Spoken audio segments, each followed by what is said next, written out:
people, including civilians, have been killed.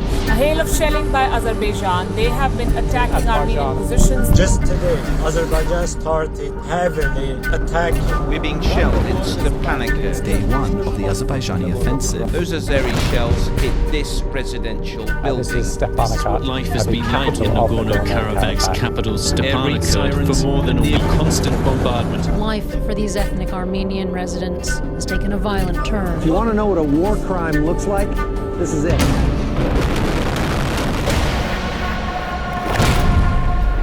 Սկսելա շերվա դենց մեկի, 3-ի մոտ է։ Աստի միրո, շուտը տանիքի դարթող Հայաստան արի։ Եկան ասեցին, ստեղ ապասնի արդեն, լայնամասշտաբ կռիվ ալինելու, երեխաները մեղք են տարեք, այդ աթասները ֆռում էին։ Կամիկաձե, անօթաչո թռչող սար։ Իրանք տենց շատ էին, էլի, շատ էին։ Today, we witnessed a new genocide. We're always living with the specter of what happened and the genocide. It was like all these feelings came back up. One of the prosecutors, a general, deputy prosecutor of Azerbaijan, he told me, look, sometimes we think that Hitler, he was right in his business. He will burn you alive, like in Auschwitz. Բոլորին ջախջախեցին, մեր ընտանիքից էլ ազող գնաց է։ On September 27, 2020, nations of Azerbaijan and Turkey orchestrated a genocidal attack and ethnic cleansing against the Armenians of the Autonomous Independent Republic of Artsakh, also known as Nagorno-Karabakh. The attack, which lasted 44 days, took the lives of almost 5,000 Armenians and saw much of Artsakh occupied by Azerbaijan. With the world preoccupied with COVID-19 and the US further preoccupied with the presidential election, the media was not covering the assault. Were you surprised at the relative silence of the international community? No, I was not surprised. The countries act out of self-interest. Geopolitics, thirst for Caspian oil, and Azerbaijan's aggressive disinformation campaign was shaping a false narrative. As an Armenian-American journalist, I knew that it was time to put aside my life, my career, and advocate for my motherland. Finally, it was time to go to Armenia.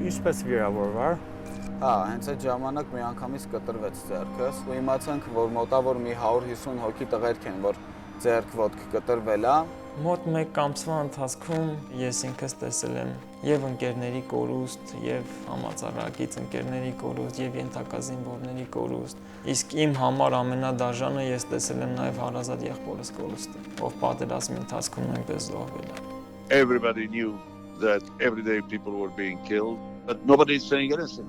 Over 5,000 to 6,000 young soldiers killed, about 10,000 wounded, about 60,000 to 70,000 displaced. There's nothing that can be done by an administration that already turned a blind eye to what was happening against Artsakh. The relative silence by countries in the world who should be rising up. Armenia doesn't have the same air force powers, it doesn't have the same military powers as Russia and Turkey and Azerbaijan. This is potentially an existential threat. My first sentiment about the whole thing is just how tragically preventable it was. And then the horrific loss of life, Turkey's role in importing mercenaries from Syria, terrorists to join the mayhem. When you do that, when you're not willing to hold one side accountable that's responsible, it's essentially green-lighting further aggression. There have been blatant war crimes and crimes against humanity, and nobody so far has taken Azerbaijan into account. Nobody's challenging them, and they're just getting away with everything with impunity. Azerbaijan and Turkey's campaigns of hate, violence, and disinformation continue, and it is an existential threat to both Artsakh and Armenia. Azerbaijan is currently negotiating a $2 billion weapons purchase. Their forces shoot at Armenian positions daily, killing soldiers and civilians. Aliyev's cultural genocide in occupied Artsakh, coupled with Turkey building a larger version of the Pentagon that Erdogan claims would strike fear into Turkey's enemies, threaten the future of Armenia and Artsakh, not seen since the Armenian genocide.